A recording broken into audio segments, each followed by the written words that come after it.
Follow me on a journey where no one has ever been before. Listen to the Cali Effect. Good evening, YouTube. You guys are now watching another segment of the Cali Effect. Today we're going to be doing a very interesting card to discuss in Meta Monday. We're going to be doing Forbidden Chalice, a card that debuted in Raging Battle. It is a quick play spell card and its effect reads, target one face-up monster on the field. Until the end of the turn, that target gains 400, but its effects are negated. That's really interesting what we can do with this card. There's so many good points that this card does have over Breakthrough Skill, Skill Drain, Effect Veiler, and Fiendish Chain. But let's start pointing out the obvious. First and foremost, Forbidden Chalice can only negate monsters that activate and resolve on the field. Cards like Master Hyperion, their effects activate and resolve in the field, so Forbidden Chalice can negate it, thus giving it 400 attack, but the card destruction will not work. Cards like Rescue Rabbit can also be negated, since their effect activation is on the field and resolves on the field, then you can activate Forbidden Chalice on cards like Rescue Rabbit before they activate Rescue Rabbit's effect. Thank God, priority does no longer exist, negating Rescue Rabbit's effect. When they choose to use the monster's effect, it will be banished for cost, but the card will not be able to special summon monsters from the deck in Rescue Rabbit's card text. Forbidden Chalice cannot negate graveyard effects such as Mystic Tomato or any of the Yang Zing monsters, so you really have to keep in mind for playing this card. The biggest thing I want to point out about Forbidden Chalice is that effect negation is mandatory, and this part of the game where you need some form of negating monsters' effects, and the most popular seem to be Fiendish Chain, Breakthrough Skill. Well, actually just Fiendish Chain and Breakthrough Skill. Effect Veiler is pretty much fallen off the map, and then there's the Skill Drain, the decks that can play Skill Drain. I feel like Forbidden Chalice is a strong card in certain decks, and actually really you could say just about any deck, because it has a dual purpose, kind of like how Forbidden Lance does. First and foremost, I just want to get over another thing before we actually go into detail about Forbidden Chalice.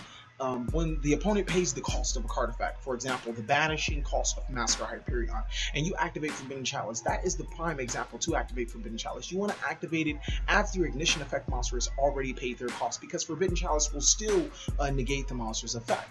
And like I said, effect negation is critical in Yu-Gi-Oh! So let's break down Forbidden Chalice. It is the only spell card that, well, I'm not going to say it's the only spell card. Probably is the only spell card. I'm going to be safe to say it is the only spell card. We'll say it's the only good spell card that negate monsters' effects. And that can play a huge role, especially saying that it's a quick play spell card. It being a quick play spell card means that I can activate it from my hand and I can activate it on my turn. Unlike Breakthrough Skill and Fiendish Chain, which both need to be set in order to be activated.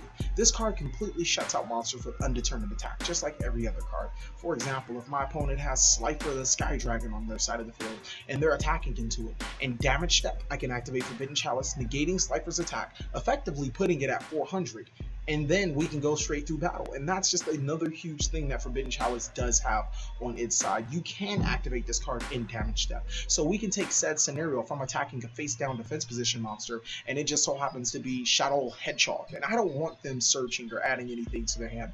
I activate Forbidden Chalice on their turn, negating the monster's effect, and then we continue on with battle. The monster's effect is negated, the flip effect cannot be activated, and I just get over the monster with ease. Forbidden Chalice has a really good thing of activating itself at the last point of attack, the last time cards can be activated, since it does have that 400 point boost, and that's also a pretty good thing going on with it too. You can activate Forbidden Chalice on any of your monsters in damage step to give it a 400 attack boost. Maybe that attack boost is very much needed to get over the opponent's monster. So that's what I'm saying when it has that dual wield feeling, kind of like Forbidden Lance has.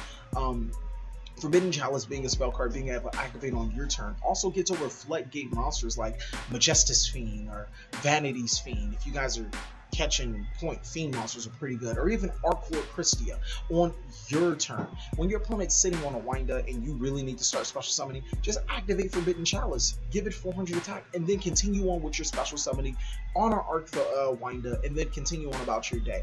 And that's what really good points that Forbidden Chalice does have over Breakthrough Skills and Fiendish Chains. new. I think we've actually went over just about everything in this deck, everything about this card. No, there's still a couple more actually. This card gets over pesky cards like Spirit Reaper, Marshmallow, Wind Up Zenming, cards that you really just don't want to see on the field for too much. Giving it that 400 attack point gain is nothing, since more than likely the cards you're going to be forbidding chalices are going to be defense anyways. And while we're talking about that negating 400 point gain, let's say if you have Beast King Barbaros normal summoned and your opponent just special summon Cyber Dragon attack into that Beast King Barbaros, during damage step you activate Forbidden Chalice to target your Beast King Barbaros. Now Beast King Barbaros' effect is now negated, meaning he will jump up to 3,400 attack. That's right, because you activated Forbidden Chalice negating Barbaros' attack, its attack will now be 3,000 plus the 400 that Chalice gives it, making it 3,400 attack. But that's not all. The 400 or the 3,000 attack still carries over, since Beast King Barbaros' summoning condition effect was negated. Its attack will remain with 3,000. That card can be applied to a lot, or that logic or aspect can be applied to a lot of cards, such as Light and Darkness Dragon. If its attack was at 800, you can Forbidden Chalice the monster. Light and Darkness shoots right back up to 3,200 attack points, and then you can still get more negations off of it. You can activate it in Chain Link 2, negating Light and Darkness Dragon's effect, essentially stopping your opponent from, or stopping Light and Darkness from negating your own cards, and then continuing on with your play. On your opponent's turn, Light and Darkness goes back to 2,800, and then henceforth can negate other cards. That's pretty good with resetting attack.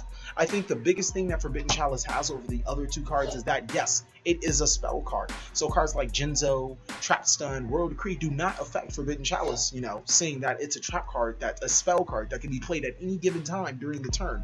The flexibility of Forbidden Chalice just might put it over the hump in this card review over it, just because you can activate it almost at any given time, and the fact that it's not a trap card gives it a huge boost over certain cards in today's meta. That's all we really have for Forbidden Chalice. Thank you guys for watching another segment of the Cali Effect. Please like, comment, subscribe, but most of all, enjoy.